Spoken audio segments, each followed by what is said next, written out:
Mainit na balita mga kaboses ng masa, Vice President Sara Duterte at ka Eric, walang awang pinahiya ang mga politiko, lalo na si Tambaloslos. Katapangan nga ni Inday Sara Duterte, lumalabas na at handang-handa na siyang hambalusin ang mga politiko na ganid sa kapangyarihan at wala nang ibang ginawa kundi pahirapan ang taong bayan. Dahil nga sa ginawa nilang pambabastos sa ating Vice Presidente at gamitin ang confidential fund para sirain lang ang pangalan ni Vice President Sara Duterte. Mga netizens, todo support naman talaga kay Vice President Sara.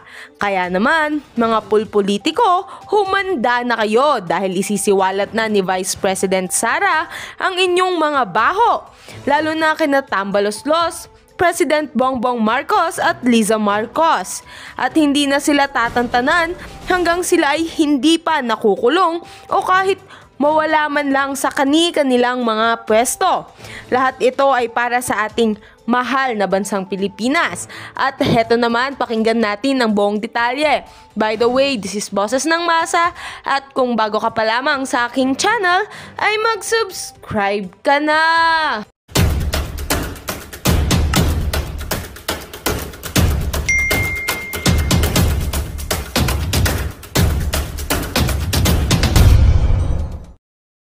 Unahin na kaagad natin to guys, itong pahayag po, no? Vice President Sara Duterte nagsalita na po, binasag na po ang katahimikan mga kaibigan. Ito po, ayan po ang kanyang pahayag. Basahin lang natin guys ha, nakikita nyo naman malaki naman yan. Basahin po natin ang kanyang pahayag. Mga kababayan, ayon po kay Vice President Sara Duterte mga kaibigan, no? Ang isinagawang pera kapalit ng perma para sa People's Initiative ay patuloy na nangyayari araw-araw sa siyudad ng Davao at sa iba pang bahagi ng bansa. Imagine niyo guys, bago lang itong pahayag ni VP Sara mga kaibigan. Pero ang sinabi niya dito guys, patuloy na nangyayari araw-araw sa siyudad ng Davao at sa iba-ibang mga bahagi ng bansa ang People's Initiative. Grabe, anong nangyari? Akala ko ba wala ng People's Initiative? Pero bakit po sabi ni VP Sara guys, patuloy pa rin sila? Grabe naman. Hindi ba kayo nakatakot na mahuli kayo at makulong kayo? 'Di ba? Patuloy pa rin sila mga kaibigan. Sabi po ni VP Sara dito, isa itong refleksyon na pagkahilig ng mga politiko na bumili ng boto tuwing eleksyon. See? Tama yung sinabi ni VP Sara.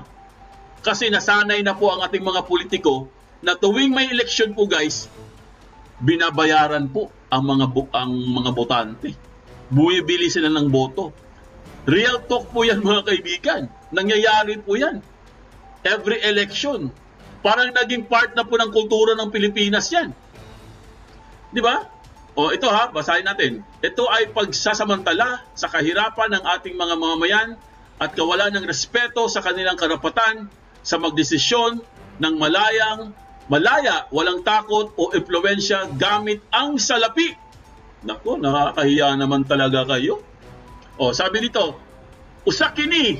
Sabi niya, Bisaya to eh. Usakini ka pag may tamay sa dignidad sa mga yaong katauhang Pilipino. Ibig sabihin mga kaibigan, isa itong parang yung sa dignidad mo mga kaibigan, isa itong parang nilapastangan mo yung dignidad mo, no? Sa isang Pilipino, parang ganun po yung ibig sabihin dito guys, no? Medyo malalim yung Bisaya ni VP Sara mga kaibigan. Sinasalamin dito ang kawalan ng pakialam ng mga politiko sa tunay na kalagayan ng mga ordinaryong Pilipino. Para sa mga Pilipino, aalahanin din natin na maaaring ang sukli sa suhol kapalit sa perma ng People's Initiative ay may seryosong konsekwensya sa ating buhay, kalayaan at kinabukasan. Ayan po.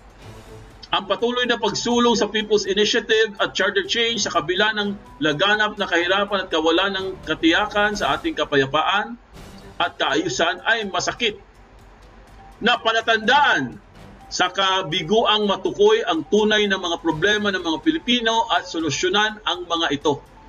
Bilang isang Mindanaoan nababahala ako sa travel advisory. Ito na yun guys, travel advisory na kamakailan ay inilabas ng pamahalaan ng Canada laban sa pagbiyahe ng ilang bahagi ng Pilipinas.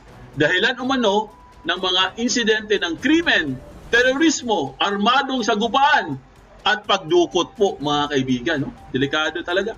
Ang basigit na nakakabahala ay ang mga pangamba na maaring hudyat lamang ito ng parating na maseryosong mga problema sa seguridad at kaayusan ng ating mga komunidad.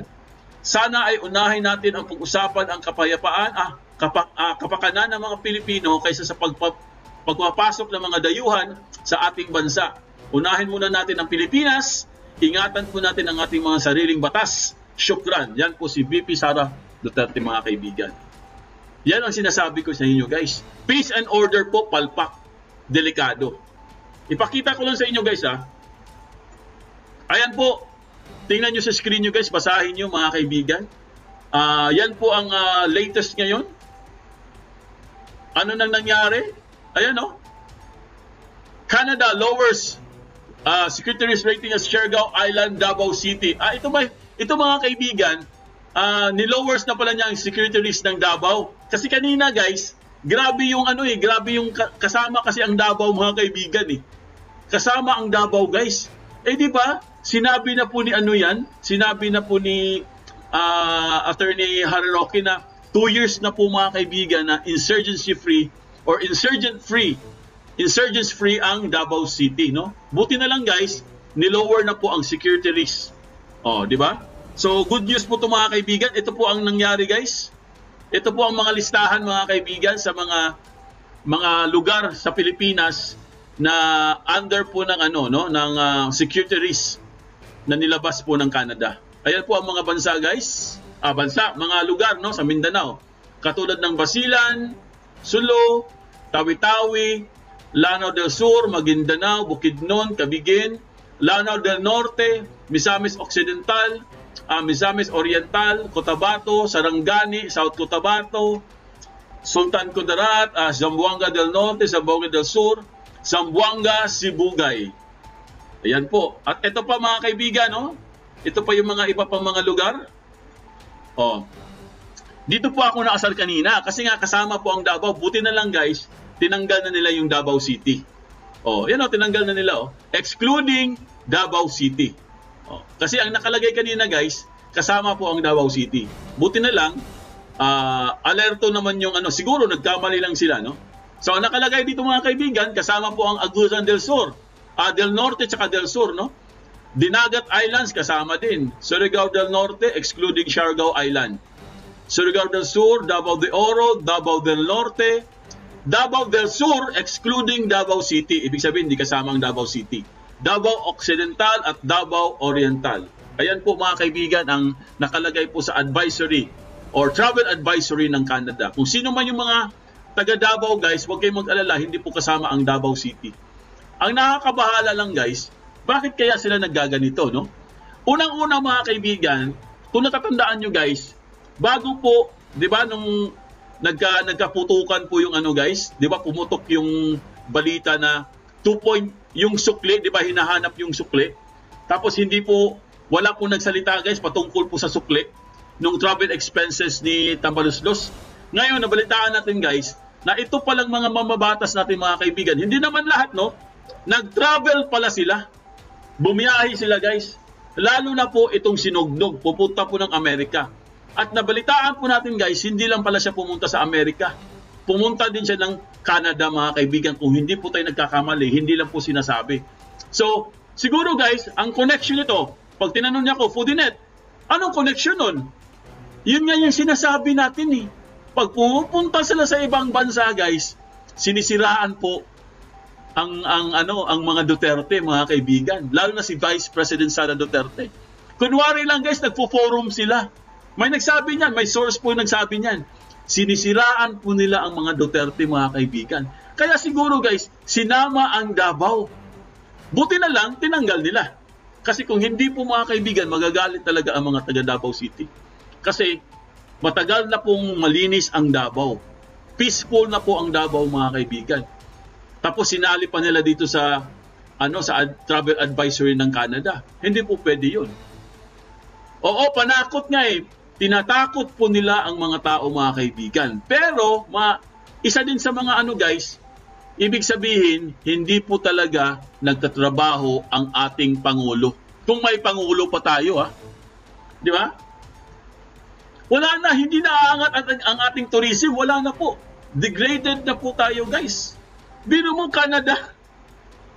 Alam naman natin yung Canada, di ba? Marami ding Pilipino dyan. Ibig sabihin, mga kaibigan, kailangan na po talagang palitan itong administrasyon. Wala na eh. Deteriorated na, mga kaibigan, bagsak na po, guys. Pero sabi ko nga sa inyo, mag-aantay pa rin tayo ng tamang panahon, di ba? Kasi wala pa daw sa timing eh. At tayin pa rin natin ng 6 months. Pero kung ako lang tatanungin nyo, guys, hindi na ako makapag-antay ng 6 months. Grabe na po ang pangyayari. Ito po, travel advisory, sus Mariusip. Nangyari ba ito sa panahon ni Duterte, mga kaibigan, ni Tatay Digong? Nangyari ba ito, guys? Nangyari ba? Tanong ko lang sa inyo. Nangyari ba ito sa panahon po ni Duterte, ni Tatay Digong, itong travel advisory? Meron ba kayo natatandaan, guys? Tanong ko lang sa inyo, baka meron kayo na-recall. Sinong sasagot dyan? Sinong sasagot? Baka may na-recall kayo na meron pong travel advisory yung panahon ni Duterte. Meron ba? Wala. Wala, di ba? Kasi kanina ako nagre-research, wala po akong nabasa, guys, wala pa akong nakita. Pero, ang natatandaan ko, mga kaibigan, si Panot meron. Si Panot meron eh. Naalaala niya yung crisis ng Hong Kong? Yung doon sa, yung bus doon sa may Rizal ba yun? Saan ba yun? Sa Quirino ba yun? Yung may nagkaroon ng doon? Yung mga Hong Kong, mga turista? Kauupo pa lang ni Noynoy nun? Ni Panot, di ba? Tayo sa Hong Kong nun eh. Binantay sa Hong Kong nun mga panahon na yon. Nagalit po ang Hong Kong sa atin, di ba? Pero kay Digong, guys, wala po akong naalaala. Meron ba kayo naalaala kay Digong? Baka meron baka nagkamali lang ako wala pang sumagot, ibig sabihin wala. Sabi po ni Susan, wala, hindi po. Yan May advisory na pala bakit walang kibo ang presidente. Ito nga ang problema, mga kaibigan. Hanggang ngayon, hindi pa rin nagsasalita ang Pangulo. Sus Mariusip. Ewan ko kung tatawagin ko pa ba siya ng Pangulo. Kasi sabi po ni Kapitan Dado, hindi niya natatawagin Pangulo eh. Tatawag na lang sa kanya, BBM eh. Tama Susan, naalala niyo yon? At nagkaroon po tayong problema sa Hong Kong, di ba? Yung mga panahon na yon. Kasi nga, natutulog yung Pangulo noon. Si Panot, naglalaro ng video games. Tamad. Pinakamatamad na Pangulo yung si Panot. Itong si Kuting, mas tamad pa pala, mga kaibigan. Wala po siyang ginawa, guys. Sus Mariusip. Hoy, Kuting! Baka buong mundo bigyan tayo ng travel advisory, baka hindi na tayo makapasyal. Kawawa naman ang mga Pinoy, Kawawa po yung mga mababait na siyempre, marami pa naman mga matitinong mga opisyal, Nadadamay po sa ginagawa ni Kuting. Speak up, BBM! Grabe na po ang nangyari sa bansa natin. Kailangan na po itong palitan. Wala na po. Lumalala na po ito, mga guys. Para na po itong parang cancer na wala na pong lunas. Wala na eh. Ang dami na nangyari. Unang-una, People's Initiative, hindi nagsasalita. Di ba? Na kailangan mo magsalita dahil nagkagulo na po ang mga tao. Dahil may kumakalat na mga pirma na may ayuda at may bayad. Tapos biglang hininto. 'Di ba? Biglang hininto eh. Sabi ni nagsalita si Kuting, sabi niya hinto daw niya, pero hindi naman pala huminto, mga kaibigan. Tuloy-tuloy pa rin ang People's Initiative na 'yan. Yan po ang delikado, guys. Ito po, pakinggan po natin ang balita ngayong araw para po mabigyan po tayo ng tamang context, mga kaibigan. Ito po, pasok. Binasag na ni Vice President Sara Duterte ang katahimikan kaugnay ng napapaulat na pera kapalit ng pirma para sa People's Initiative. Sa isang pahayag, iginiit nitong patuloy itong nangyayari araw-araw sa lungsod ng Davao at sa iba pang bahagi ng bansa. Ayon sa Vice President, isa itong uri ng pananamantala sa kahirapan ng mga mamamayan at kawalan ng respeto sa karapatang magdesisyon ng malaya, walang takot o impluensya gamit ang salapi. Nababahala rin umano ito sa travel advisory na inilabas ng pamahalaan ng Canada laban sa pagbiyahe sa ilang bahagi ng Pilipinas dahilan umano ng mga insidente ng terorismo, krimen, armadong sagupaan at panawagan nito unahing pag-usapan ang kapakanan ng mga Pilipino kaysa pagpapapasok ng mga dayuhan sa bansa. Dapat din anyang ingatan ang saligang batas. Buti pa itong si Vice President Sara Duterte, mga kaibigan, mabilis po siyang umaksyon, mabilis po siya magbigay ng pahayag. Buti na lang meron po tayong Vice President Sara Duterte. Ano kaya kung wala po tayong Vice President Sara Duterte? Ano na lang kaya nangyari sa Pilipinas? Nga po tayo guys, nga. Dahil ang ating, Pangulo pa ba tawag natin dito? Dahil itong si Kuting ay natutulog po sa pansitan, mga kaibigan. Para po siyang si Bonjing, palagi natutulog. Buti nga si Bonjing, nagising na eh. Pero mga kaibigan, nakakabahala po ito guys, itong nangyayari sa atin ngayon. Katulad po ang nangyari ngayon sa Davao, mga kaibigan. Talagang siguradong kikilabutan kayo dito guys, tatayo ang mga balahibo nyo. Dahil po sa nangyari sa Davao ngayon, as we speak po, ang dami na pong tao. Ito na kaya ang sinasabi natin guys, na unti-unti na po, nare-realize ng mga tao. Dahil alam po natin guys, alam po natin sa puso natin guys, na hindi po nila kayang bilhin ang ating boto. Ito po, panoorin po natin guys, ang updates ngayong gabi, para mabigyan po tayo ng tamang context guys. Pumalag na po ang Davao. Panoorin natin guys. Ito po isang malawakang pagtitipon ng mga Davaoeños ang ikakasa ngayong araw bilang pagkondena sa kumakalat na signature campaign para sa mungkahing pagpapakalat ng saligang batas kapalit ng 100 piso. Makibalita tayo sa kaganapan ngayon dyan sa Kalinan, Davao City mula kay Paul Montibon. Magandang umaga, Paul. Mayong buntag, Paul. Morning. Franco, Doc Lorraine and Eric, magandang umaga sa inyo. Mainit-init, medyo nag-aagaw ang panahon natin dito dahil medyo inuulan, maya't-maya ay mainit-init ang sikat ng araw. Pero hindi na mapipigil ang alab ng puso, damdamin ng mga taga Davao City, partikular na dito sa Kalinan District, dahil sila ngayon ay magsasama-sama para ipakita ang kanilang pagkundina, pagtutol doon sa planong pampubusal sa kanila ng salapi para palitan o paboran itong mungkahing pagpapalit ng saligang batas. Isa nga ito sa magiging sentro ng mga taga-Davao kasunod nga ng isyu ng di umano'y panunuhol sa ilang mga residente dito kapalit ng pirma para sa pagbabago ng konstitusyon. Yes! Sa mga kuhang laro. Palakpakan nyo naman mga kaibigan. Nagaling ng Davao, di ba? Palakpakan guys. Ayos! Palakpakan nyo naman. Rawan na ito, makikita ang malalaking tarpaulin na nakadisplay sa gilid ng kalsada sa lungsod ng Davao. Simbolo ito ng mariing pagtutol ng mamamayan ng Davao City kaugnay sa kumakalat na bilihan ng pirma para sa tsa-tsa o charter change sa halagang 100 piso. Matatandaan kumanat na sa iba't ibang panig ng bansa ang mga larawan ng mga pinapipirmahang papel bilang suporta sa pagbabago ng saligang batas.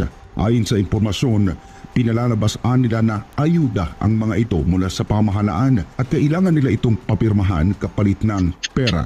Sa kanyang pahayag, sinabi ni Davao City 1st District Representative Paulo Pulong Duterte na isang impormasyon ang kanyang natanggap na pinangungunahan anya ni PBA Party List Representative Margarita Migs Nograles ang pagsusulong ng People's Initiative sa lungsod ng Davao. Ani Congressman Pulong, hindi niya ito hahayaan sa kanyang distrito para sa mga taong nais lamang na makakuha ng kapangyarihan sa pamahalaan. Dahil dito, hinimok ng bababatas ang mga residente ng Davao City, partikular na sa kanyang nasasakupan na huwag ibenta ang kanilang kaluluwa sa halagang 100 piso o 10,000 piso kapalit ng lagda para sa mga anyay minions o alipores ng mga taong gusto lamang magkamal ng posisyon o kapangyarihan sa Kongreso.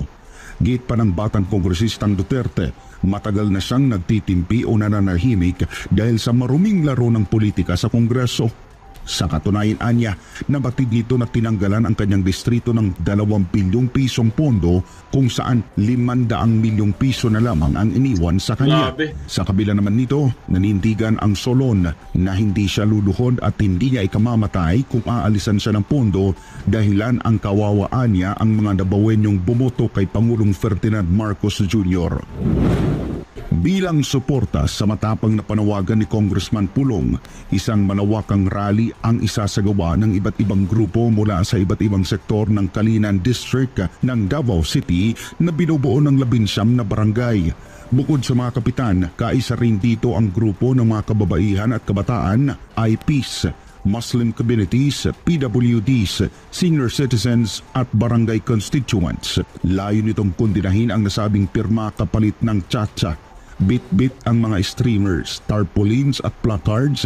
Iginiit ng mga nagkakaisang Davaoenyo na hindi sila magpapadala sa matatamis na dila ng sinuman para ipagkanulo ang kanilang lugar sa korupsyon, pang-aabuso sa posisyon at sa kapangyarihan. Sigaw ng mga ito. Davaoenyos are not for sale! Davaoenyos are not for sale!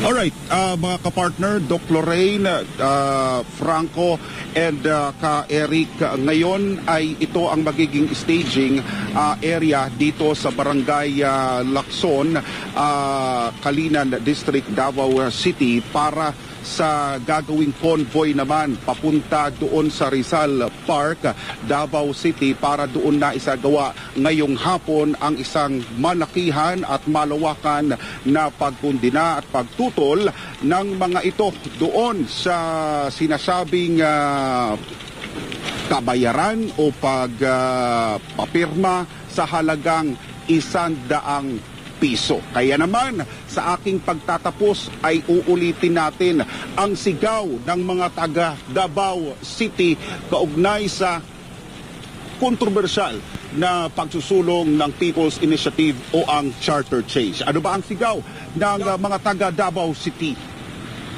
Davaoenyos are not for sale! Davaoenyos are not for sale! Back to studio, mga kapartner. Yes, Paul, bago ko ipasa kay Ma'am Lorraine at ka Eric, gusto ko lang matanong, gaano karami ba ang ating inaasahan na dadalo sa o mag-rally from there sa Kalinan going to People's Park? Malayo-layo rin to. Mga 1 oras din na biyahe ito. Sa ngayon, dito sa Kalinan District ay inaasahan ang mahigit sa 2,000 na inisyatibo ng 19 na barangay ng Kalinan District. Ito ay pagpapakita nila, sariling inisyatibo nila ito. Ibig sabihin, sila mismo walang pondo, sila mismo ang nag-isip na magsama-sama sila para kumbaga hindi makalusot dito sa kanilang area itong ipinaiikot na sinasabi na mga papel na pinapipirma kapalit ng 100 piso para sa pagbabago ng saligang batas. Paul, ano ba yung balita dyan? Tuloy-tuloy pa rin ba yung signature campaign na supposedly was the initiative of Migs Nograles? Is it still going on? What is the report?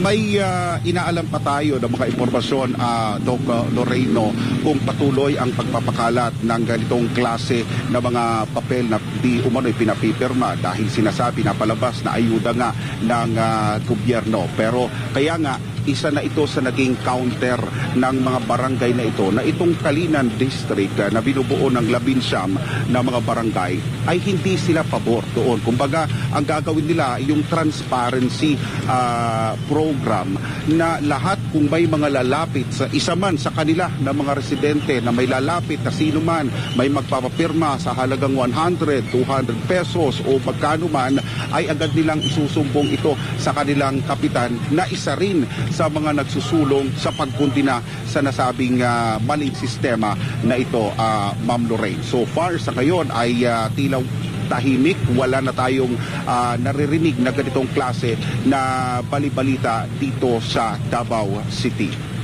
Alam niyo mga kaibigan, may nagbigay po sa akin ng mga source sa ating message mga kaibigan. Meron pa rin meron pa rin nagpapapirma guys, pero yung iba daw wala nang bayad. Ewan ko kung bakit walang bayad, kasi nga tinatanong nila Pudinet, bakit yung iba walang bayad? Marami po nagtatanong yan guys.